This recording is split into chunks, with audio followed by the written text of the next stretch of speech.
৯ বছর আগে গুমের অভিযোগে সাবেক প্রধানমন্ত্রী শেখ হাসিনা সহ ৫ জনের নাম উল্লেখ করে ২৬ জনের বিরুদ্ধে মামলা নিতে বলেছে আদালত। সাবেক প্রধানমন্ত্রী শেখ হাসিনা ও সাবেক ২ মন্ত্রী সহ ৭ জনের বিরুদ্ধে হত্যা মামলা দায়ের করা হয়েছে। গণহত্যার দায়ে শেখ হাসিনা সহ ৭ জনের বিরুদ্ধে শাহবাগ থানায় ভুক্তভোগী পরিবারের অভিযোগ দায়ের। দুপুরে শাহবাগ থানায় মামলাটি দায়ের করেন নিহত মোহাম্মদ ইসমামুল হকের বড় ভাই মোহাম্মদ মহিবুল হক। হত্যা, গণহত্যা, নির্যাতন সহ মানবতা বিরোধী অপরাধের অভিযোগে সাবেক প্রধানমন্ত্রী শেখ হাসিনা সহ ১০ জনের বিরুদ্ধে তদন্ত শুরু করেছে আন্তর্জাতিক অপরাধ ট্রাইব্যুনালের তদন্ত সংস্থা। এই মামলাটি রেকর্ডের পরে তদন্ত সংস্থা একজন তদন্তকারী কর্মকর্তা নিয়োগ করেছেন। তদন্তকারী কর্মকর্তা নিয়োগ করার পরে ওনারা অলরেডি তদন্ত কাজ শুরু করেছেন। বৈষম্য বিরোধী ছাত্র আন্দোলন চলাকালে সারা দেশে গত ১৫ জুলাই থেকে ৫ আগস্ট পর্যন্ত সংঘটিত হত্যা, গণহত্যা, নির্যাতন সহ মানবতা বিরোধী অপরাধের অভিযোগে সাবেক প্রধানমন্ত্রী শেখ হাসিনা সহ ১০ জনের বিরুদ্ধে তদন্ত শুরু হয়েছে। ২০১৬ সালের ঘটনা। জামাত নেতা মীর কাসেম আলীর ছেলে ব্যারিস্টার আহমদ বিন কাসেমকে গুম করা হয়। তাকে নিয়ে যাওয়া হয় আয়নাঘর নামে পরিচিত ভয়াবহ গোপন কারাগারে।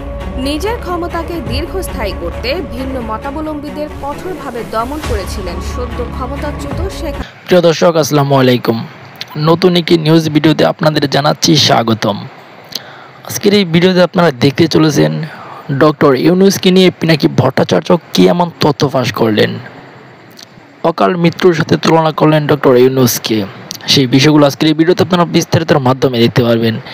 সেই সাথে শেখ হাসিনাকে ফাঁসিতে চড়াবে, এটি সত্যি না গুজব, সেই বিষয়গুলো আজকের এই ভিডিওর মাধ্যমে দেখতে পারবেন। তার জন্য ভিডিওটি স্কিপ না করে সম্পূর্ণ দেখবেন। সেই সাথে সমন্বয়কের মাঝেও কিন্তু ফাটল ধরেছে বঙ্গবন্ধুর ইস্যুতে।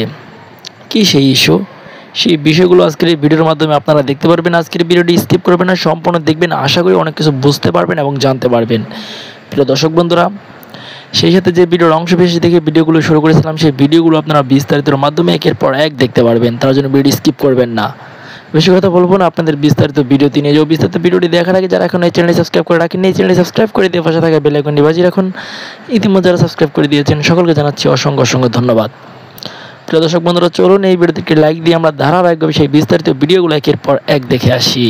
হত্যা, গণহত্যা, নির্যাতন সহ মানবতা বিরোধী অপরাধের অভিযোগে সাবেক প্রধানমন্ত্রী শেখ হাসিনা সহ ১০ জনের বিরুদ্ধে তদন্ত শুরু করেছে আন্তর্জাতিক অপরাধ ট্রাইব্যুনালের তদন্ত সংস্থা। বৈষম্য বিরোধী ছাত্র আন্দোলন চলাকালে সারা দেশে গত ১৫ জুলাই থেকে ৫ আগস্ট পর্যন্ত সংঘটিত হত্যা, গণহত্যা, নির্যাতন সহ মানবতা বিরোধী অপরাধের অভিযোগে সাবেক প্রধানমন্ত্রী শেখ হাসিনা সহ ১০ জনের বিরুদ্ধে তদন্ত শুরু হয়েছে। গণহত্যার অভিযোগ আনা নিহত সিয়ামের বাবার আইনজীবী বিষয়টি নিশ্চিত করেছেন। আইনজীবী বলেন, বুধবার রাতেই তদন্ত শুরু হয়েছে। এর আগে অভিযোগ রেজিস্ট্রার হিসেবে গ্রহণ করে তদন্ত সংস্থা। ৭ দিনের মধ্যে এই তদন্তের অগ্রগতি প্রতিবেদন অভিযোগকারীদের জানানো হবে। গণহত্যা ও মানবতা বিরোধী অপরাধের অভিযোগ সাবেক প্রধানমন্ত্রী শেখ হাসিনা সহ ১০ জনের বিরুদ্ধে আন্তর্জাতিক অপরাধ ট্রাইব্যুনালের তদন্ত সংস্থায় আবেদন করা হয়েছে। কোটা সংস্কার আন্দোলনে নিহত সাভারের ৯ম শ্রেণীর শিক্ষার্থী আরিফ আহমেদ সিয়ামের বাবা মোহাম্মদ বুলবুল কবির এ আবেদন করেন। ছাত্র জনতার আন্দোলনের মুখে শেখ হাসিনা পদত্যাগ করে পালিয়ে যাওয়ার পর একে একে গ্রেপ্তার হচ্ছেন হাসিনা সরকারের মন্ত্রী এমপিরা।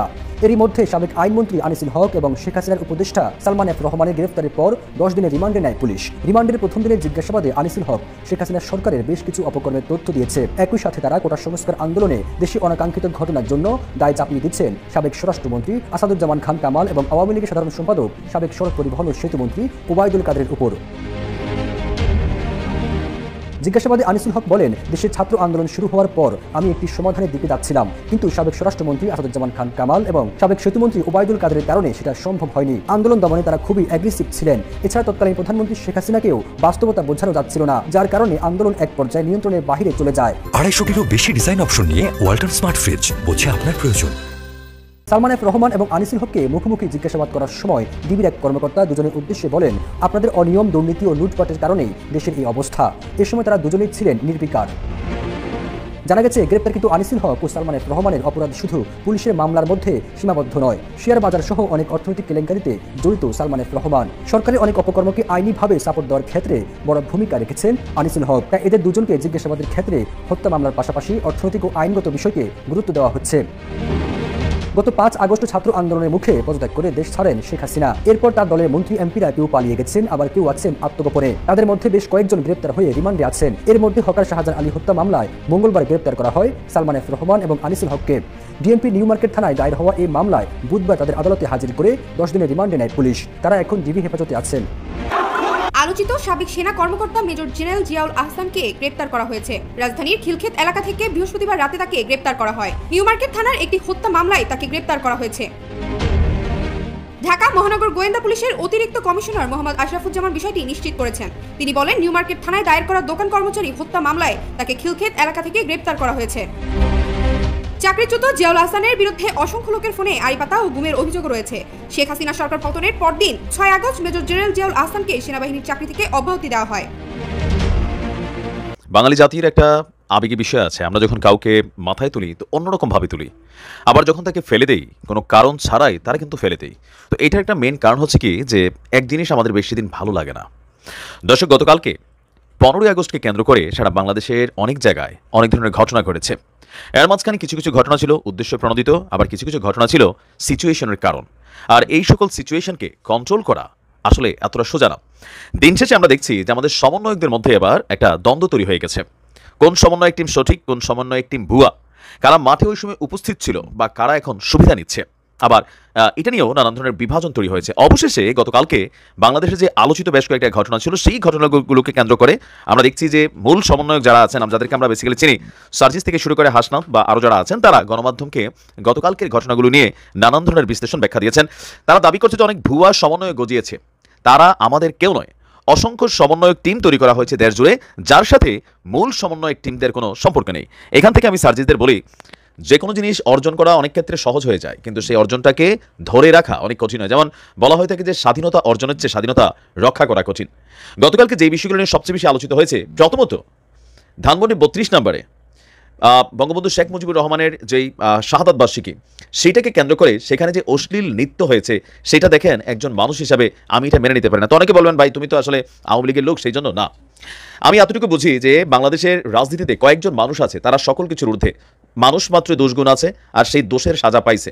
আপনি আওয়ামী লীগের রাজনীতি বলতে যাদেরকে বোঝেন, তারা কিন্তু বঙ্গবন্ধুর একটা ফ্যান ফলোয়ার। আবার বিএনপির রাজনীতি যারা করে, তাদের মধ্যে যাদেরকে বোঝেন, তারা হচ্ছে শহীদ প্রেসিডেন্ট জিয়াউর রহমানের ফ্যান ফলোয়ার।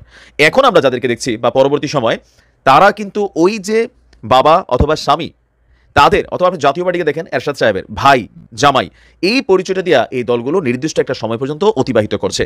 এখন পরবর্তী সময় আমি গত 16 বছর যাবৎ বঙ্গবন্ধুকে নিয়ে এত অতিরঞ্জিত কর্মকাণ্ড করছে খোদ ওনার মেয়ে শেখ হাসিনা, এবং কি বাংলাদেশ আওয়ামী লীগ যে মানুষ বিরক্ত হয়ে গিয়েছিল, ওনার যে শ্রদ্ধার জায়গাটা সেটাকে নষ্ট করে দিয়েছে। তারপরে ধরেন মুক্তিযুদ্ধ ইস্যুটাকেও এত বেশি ব্যবহার করা হয়েছে যে মানুষ মুক্তিযোদ্ধাদের বিপক্ষে চলে গেছে, যেটা গেল 16 বছর আগেও এটা ছিল না। আপনি দেখেন যে 15ই আগস্ট বিএনপি ক্ষমতায় ছিল বা আওয়ামী লীগ ছিল বা অন্য দল ছিল, জাতীয় শোক দিবস হিসেবে কিন্তু পালিত হয়েছে, কিন্তু এবছর কেন হলো না?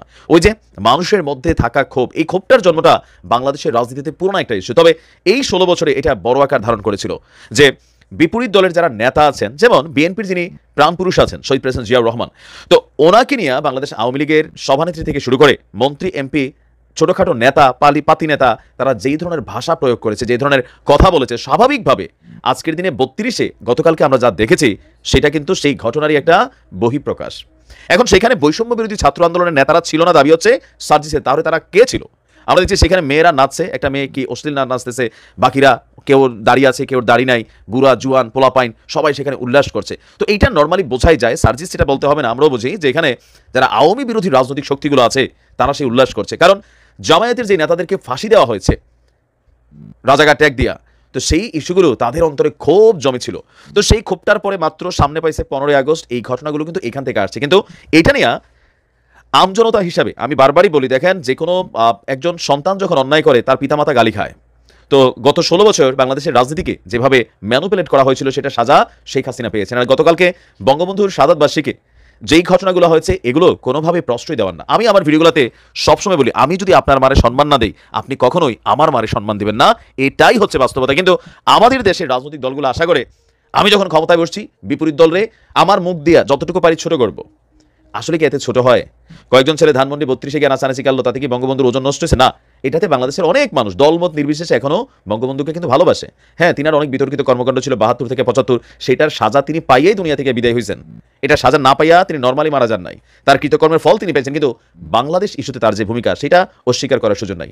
আজকের দিনে 53 বছরে বাংলাদেশকে বিনির্মাণ করতে আওয়ামী লীগ বলেন, বিএনপি বলেন, জাতীয় পার্টি বলেন, এই দলগুলোর যারা প্রাণ পুরুষ আছে তাদের সবারই কম বেশি ভূমিকা ছিল, কারো স্বাধীনতার আগে কারো স্বাধীনতার পরে। কিন্তু রাজনৈতিক দুর্বৃত্তায়নে আমাদের দলীয় হাইকমান্ডার যখন ভিন্ন দলের বা বিপরীত দলের প্রাণ পুরুষদেরকে কটূক্তি করেন, ছোট করেন, তো স্বাভাবিকভাবে বিপরীত দল ক্ষমতায় গেলে এটাই করবে। এটা মাইনা নেওয়া যে কষ্টকর এখন নিশ্চয়ই বুঝতে পারছেন। এতদিন আমরা যারা আওয়ামী লীগের রাজনীতি করছি, আমরা কখনো জিয়াউর রহমানকে নিয়ে এই যে কয়েকটা নাটক তৈরি হয়েছিল মুক্তিযুদ্ধে, যেখানে বঙ্গবন্ধু একটা উপাধি দিয়ে গেছে, সেটা নিয়ে আমরা কিন্তু প্রতিবাদ করিনি, কিন্তু আজকে আমাদের নিজের দলের উপর পড়ছে, খারাপ লাগে, তাই না? আমি এই জিনিসগুলো এত বছর বোঝানোর চেষ্টা করছি, তখন আমার কিছু বিএনপি জামাতের এজেন্ট, আজকে কেউ বলছেন তুই আওয়ামী লীগের দালাল। দেখেন, আমি আমার মিডল পয়েন্টে অলওয়েজ আছি, রাজনীতির জায়গাটা আলাদা, কিন্তু কিছু রাজনৈতিক ব্যক্তিত্ব আছে, তারা তাদের প্রত্যেকের যারা অপরাধ করছে, জিয়াউর রহমান অপরাধ করছে, তিনি শাহাদাত হয়েছেন, বঙ্গবন্ধু অপরাধ করছে, তিনিও শাহাদাত হয়েছেন, এরশাদ দিন শেষে এসে তার ওজন নষ্ট করে তিনি দুনিয়া থেকে বিদায় হয়েছেন, বাট তাদের প্রত্যেকেরই কিছু না কিছু ভূমিকা আছে। এখন সমন্বয়কদের মধ্যে গতকালকে বেশ কিছু অ্যাক্টিভিটিস হয়েছে, পাবলিকের ফোন চেক করা। যদি কোনো ছাত্র পরিচয়ে কেউ পাবলিক ফোন চেক করতে নেয়, পায়ের স্যান্ডেল খুলে তার গালের মধ্যে একটু ভালোবাসা দিয়ে দিবেন, কারণ এই রাইটস বৈষম্য বিরোধী আন্দোলনের নামে হোক, যদিও ছাত্ররা বলছে যেটা আমাদের টিম না, কিন্তু আমরা মাঠে দেখছি তারা আবার দাবি করছে তারা সমন্বয়ক, ছাত্র সমন্বয়ক, বৈষম্য বিরোধী টিম, আবার বিভিন্ন ইউনিভার্সিটিতে এটা নিয়ে কিন্তু একটু ঝামেলা আমরা এখন দেখছি। তবে সার্জিদের মাথায় রাখতে হবে যে ছাত্রলীগের কোনো একটা কর্মী যখন গ্রামে প্রত্যন্ত অঞ্চলে কোনো একটা ঘটনা ঘটাইতো, সেটা কিন্তু নামাজতো কি ছাত্রলীগ একটা ব্র্যান্ডেড টিম, সেই ছাত্রলীগের কিন্তু বদনাম হইতো। এবার যেই কর্মী করছে সেটাতে ছাত্রলীগের সায় থাকুক বা না থাকুক, দোষ ছাত্রলীগের হইতো। ছাত্রদলের কেউ যখন এখন ডাকাতি করতে যাচ্ছে, সাদাবাজি করতে যাচ্ছে, দল তারে বহিষ্কার করতেছে, কিন্তু এরপরেও দলের উপর আইসা পড়তেছে। সো এই যে বিশাল বাংলাদেশে তোমাদের ফ্যান বেস তৈরি হয়ে গেছে, ফ্যান ফলোয়ার তৈরি হয়ে গেছে, এদেরকে নিয়ন্ত্রণে রাখা কিন্তু এত সোজা না। তোমাদের এথিক্স জায়গা যেটা আছে, হাসনাতের বক্তব্য সুন্দর, সাজিসেরও সুন্দর, কিন্তু একটা জিনিস খেয়াল রাখতে হবে, বাংলাদেশকে বিনির্মাণে যারা ভূমিকা রাখছে তাদেরকে নিয়ে বিতর্কিত মন্তব্য করলে 2 দিন 4 দিন ভাল লাগবে, এরপরে কিন্তু থাকবে না। আর দিন শেষে যদি ডক্টর ইউনূস সাহেবের এই সরকার 5 বছর ক্ষমতায় থাকেই যায়, তাহলে আপনি নিশ্চিত ভেবে রাখেন এই বৈষম্য বিরোধী আন্দোলনের সবচেয়ে বড় শত্রুতে পরিণত হবে বিএনপি। কারণ ক্ষমতার কাছাকাছি গিয়ে ক্ষমতা না পাইতে গেলে এই টিমটা যদি গজায় বা তারা যদি রাজনৈতিক দল ঘোষণা করে, তখনই শুরু হবে ক্ল্যাশ। অলরেডি অনেকের মধ্যে চলেও আসছে যে কেন এতদিন ক্ষমতায় থাকবে। তো যারা বৈষম্য বিরোধী ছাত্র আন্দোলনের সমন্বয়করা আছেন, আপনাদের একটা জিনিস মাথায় রাখতে হবে, ক্ষমতা আসছে, একটা সিচুয়েশন পাইছো, রাষ্ট্রকে সংস্কার করো, কিন্তু যেই জিনিসটা মেক শিওর করতে হবে সেটা হচ্ছে রেসপেক্ট, যেটা বাংলাদেশে গত 53 বছরে যত দিন যাচ্ছে এটা কমছে, আর কমতে কমতে এখন কি হয়েছে, এই জিনিসগুলো একদিনই শুরু হয় নাই, বছরের পর বছর যে যখন ক্ষমতায় আসছে তার দলের নামে, নেতার নামে সবকিছু পরিবর্তন হয়েছে, আবার দল আসছে, আবার পরিবর্তন হয়েছে, সংসদে গালাগালি হয়েছে, বক্তৃতার মাঠে গালাগালি হয়েছে। তো এটাই বাংলাদেশের বাস্তবতা। এটাকে পরিবর্তনের জন্যই রাষ্ট্র সংস্কারের উদ্যোগ নেওয়া হয়েছে। সেখানে মেক শিওর করতে হবে যারা জাতীয় নেতা, সৈয়দ তাজউদ্দিন আহমদ থেকে শুরু করে ভাসানী, সোহরাওয়ার্দী, বঙ্গবন্ধু জিয়াউর রহমান, যারাই আছেন আমাদের এই রাষ্ট্রকে বিনির্মাণ করেছেন, তাদের সম্পর্কে কোনো রকম কটূক্তি পাবলিক করতে পারে, কিন্তু তোমাদের ছত্রছায়া বা তোমাদের নাম পরিচয় ভাঙায়া কেউ করলে সেটাতে তোমরা রেসপেক্ট হারবা। কারণ বাংলাদেশে দিন শেষে 35% মানুষ কিন্তু আওয়ামী লীগের সমর্থক আছে। তো 35%-এর মধ্যে হয়তো 1% আমার মতন আছে যারা দলের অন্যায়টাকে অন্যায় বলি, আবার যেটা যেখানে দলের মান সম্মান নষ্ট হচ্ছে অথবা বঙ্গবন্ধুকে নিয়ে কোনো ধরনের ভূমিকা হচ্ছে সেটার বিপরীতে কিন্তু কথা বলি, কারণ তারা সব কিছুর ঊর্ধ্বে, তারা দুনিয়া থেকে তারা চলে গেছে। সো তাদেরকে নিয়ে কোনো মন্তব্য, তাদেরকে নিয়ে কোনো বাজে মন্তব্য করা কখনোই শেখ হাসিনার যেমন ঠিক না, বিএনপিরও ঠিক না, কেউ কাউরি নিয়ে মন্তব্য করা ঠিক না। তাদেরকে বাহিরে রেখে রাজনীতি করা উচিত। তবে রাজনৈতিক দলগুলো করে কি, তাদের নাম ভাঙে, তাদের পরিচয় ভাঙায়, তাদের চেতনা ভাঙাইয়া কেউ মুজিব কোট গায়ে দেয়, কেউ জিয়াউর রহমানের কোট গায়ে দেয়, কোটি কোটি টাকা, হাজার হাজার কোটি টাকা লুটপাট করছে, যে সালমানদের নমুনা দেখেন। এটাই তো বাস্তবতা। তবে সমন্বয়কদের মধ্যে যে বিভাজন শুরু হয়েছে এটা কিন্তু বড় আকার ধারণ করবে যদি এটাকে ব্যালেন্স করা না যায়। পাওয়া সোজা, কিন্তু এটা ব্যালেন্স করা কঠিন। প্রধান উপদেষ্টা প্রফেসর মোহাম্মদ ইউনূসকে উদ্দেশ্য করে কিছু বলতে আসছি। স্যার, আপনি আমাদের পরম শ্রদ্ধাভাজন। স্বাধীনতা যুদ্ধের পরে দেশের সবচেয়ে কঠিন একটা সময় আপনি দেশের হাল ধরছেন, কোটি কোটি বীর জনতার ইচ্ছাকে সম্মান জানায়। আপনার সাফল্য এই দেশের আপামর জনগণের সাফল্য। আমাদের প্রিয় মাতৃভূমি বাংলাদেশকে একটা স্বাধীন, সার্বভৌম এবং গণতান্ত্রিক রাষ্ট্র হিসেবে পুনঃপ্রতিষ্ঠিত করতে হলে আপনার সফল হওয়া ছাড়া আমাদের সামনে কিন্তু আর কোনো বিকল্প নাই স্যার। আমাদের পবিত্র অঙ্গীকার হচ্ছে আপনার সাফল্যে সর্বতোভাবে সহায়তা করা। আমি সম্প্রতি বলছি যে দেশে এখন যেহেতু কোনো বিরোধী দল নাই, সেহেতু আমরা একটা গঠনমূলক বিরোধী দলের ভূমিকা পালন করার চেষ্টা করব, অনেকটা শ্যাডো ক্যাবিনেটের মতো। আমরা আপনার সরকারের ভালো কাজগুলির প্রশংসা যেমন করব, তেমনি ভুল ভ্রান্তিগুলো অকপটে তুলে ধরবো। আশা করি আমাদের এই সমালোচনাকে ভুল না বুঝে ইতিবাচকভাবে নেবেন। এই কথাটা এইভাবে বলার দরকার ছিল না, কিন্তু বলতে সেই কারণে যে দুঃখজনক হলো সত্য, এই দেশে সমালোচনা সহ্য করার সংস্কৃতি এখনো তৈরি হয় নাই। আপনি এই ব্যাপারে পথ দেখাবেন বলে আশা করি। আজ আমাদের সাম্প্রতিক ইতিহাস থেকে কয়েকটা ঘটনার কথা উল্লেখ করবো যা আপনার আগামী দিনগুলোর জন্য প্রাসঙ্গিক। প্রথম ঘটনা হলো মুক্তিযুদ্ধের পরে শেখ মুজিবের দেশে প্রত্যাবর্তন। অবিভক্ত পাকিস্তানে বাংলাদেশের গণতান্ত্রিক সংগ্রামের নেতা ছিলেন শেখ মুজিব, এটা ইতিহাস স্বীকৃত, কিন্তু মুক্তিযুদ্ধের নায়ক কিন্তু তিনি ছিলেন না। যুদ্ধের 9 মাস দেশে যে বৈপ্লবিক পরিবর্তন হয়ে গেছে সে সম্পর্কে তার বিন্দু মাত্র কোনো ধারণা ছিল না।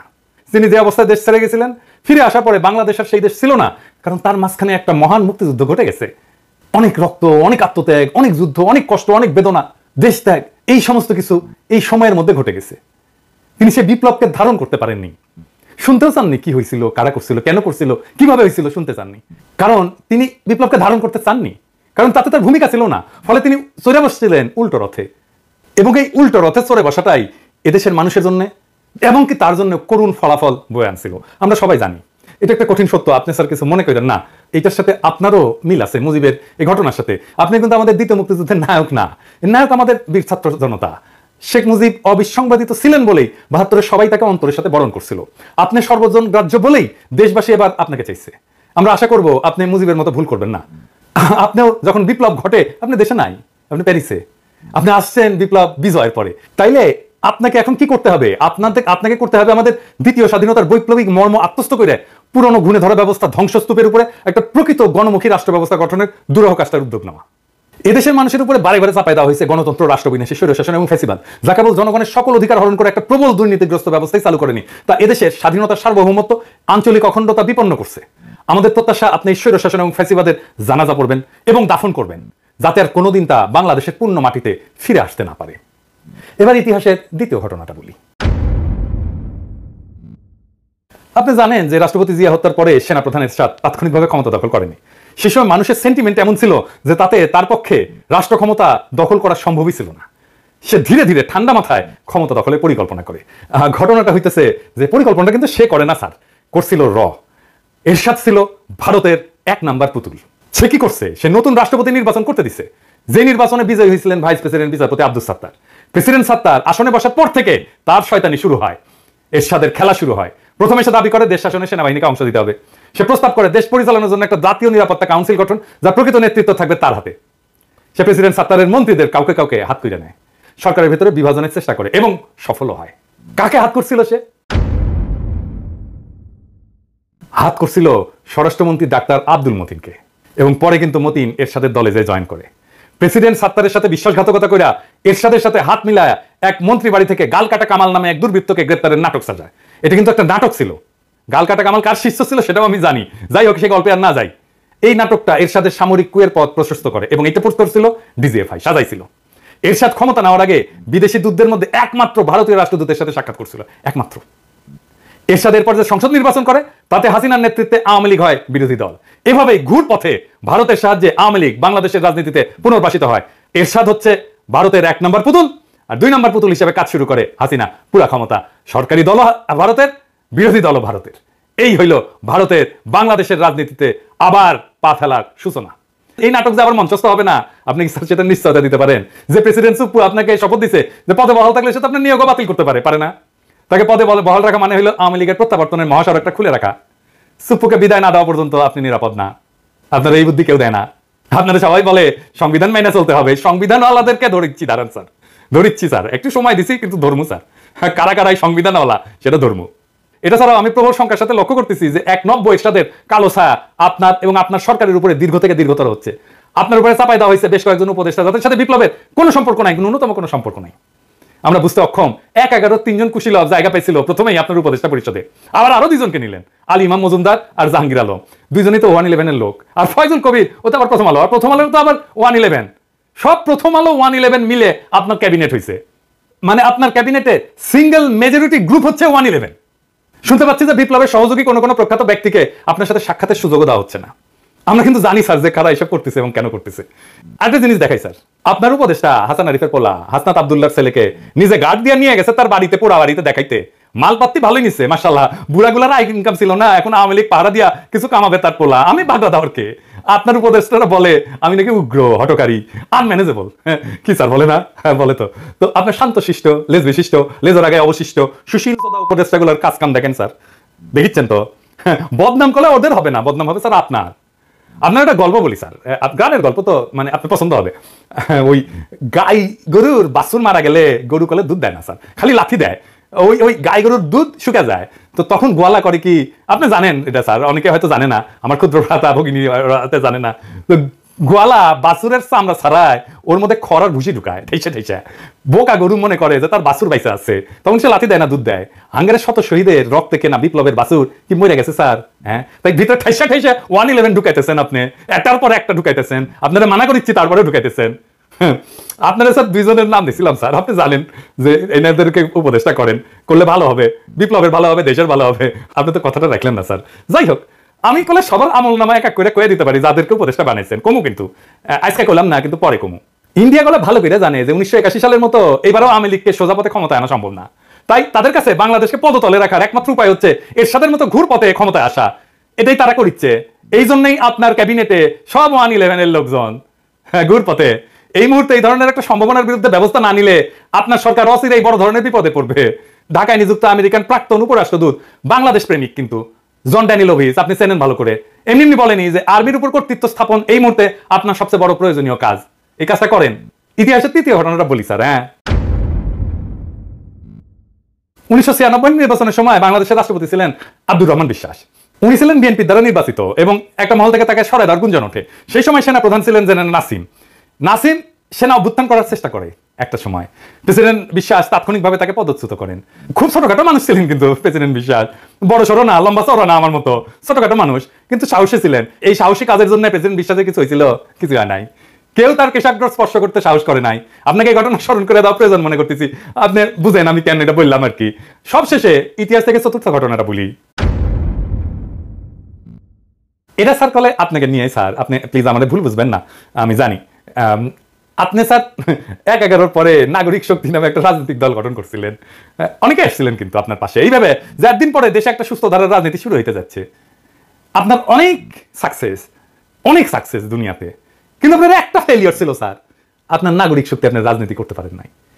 আপনি কিছুদিন পর দলটা বিলুপ্ত করে দিলেন এবং বললেন যে রাজনীতি আপনার কাজ না, আপনি রাজনীতি থেকে সরে গেলেন, কুইট করলেন। আপনি একটা কাজেই ব্যর্থ হয়েছিলেন, রাজনীতি, রাষ্ট্র পরিচালনার রাজনীতি, কিন্তু স্যার সবচেয়ে বড় রাজনীতি রাষ্ট্র পরিচালনা। ইতিমধ্যে কেউ কেউ আমার কাছে সন্দেহ প্রকাশ করছেন যে অবস্থা প্রতিকূল হইলে আপনি আবারও কুইট করে চলে যাবেন। আমি যদিও এসব বিশ্বাস করি না, তবুও আপনাকে মনে করাই দিচ্ছি যে আপনার চলে যাওয়ার কোনো রাস্তা কিন্তু খোলা নাই স্যার। আপনার দুনিয়াতে পাওয়ার কিছু নাই, এটা সত্য। দুনিয়াতে আপনি যে অসীম সম্মান পাইছেন, আপনি দুনিয়ার বুদ্ধিবৃত্তিক দিকে যেই জায়গায় আছেন, অবস্থান করতেছেন, সেইটার তুলনা বাংলার পৃথিবীতে আর কেউ নাই। কিন্তু এই বিপ্লব যদি ফেল করে স্যার, আপনার কোনো অর্জন কেউ মনে রাখবে না স্যার, আপনার ব্যর্থতা শুধু মনে রাখবে। দুনিয়া সম্পর্কে আপনি আমার সাথে অনেক বেশি জানেন, মানব চরিত্র সম্পর্কে অনেক বেশি জানেন, আপনি মুরব্বী শুধু না, আপনি আমার গুরুজন, আপনাকে জ্ঞান দেওয়া আমার মানায় না। কিন্তু আমি আপনার জ্ঞান দিতেছি না স্যার, আপনার নির্মম রাজনৈতিক বাস্তবতা কইতেছি। আপনার পরম শুভাকাঙ্ক্ষীর মধ্যে পিনাকে এই রাজনীতির পঙ্কিল জটিল পথে দীর্ঘদিন হাঁটছে, আমার কথাগুলো চিন্তা করেন। আপনি যদি ব্যর্থ হন, আপনার কোনো সাফল্য দুনিয়া মনে রাখবে না স্যার, আপনার এই ব্যর্থতার কথা মনে রাখবে। খুবই নির্মম এটা। আপনি নিশ্চয়ই উপলব্ধি করেন যে আপনার সরকার বিফল হলে এই যে আন্দোলনকারী লক্ষ কোটি ছাত্র জনতার কি হবে, এটা জানেন তো স্যার? হয় তারা মারা যাবে, নয়তো আয়না ঘরের মতো বন্দিশালায় ধুকে ধুকে বাকি জীবন কাটাবে।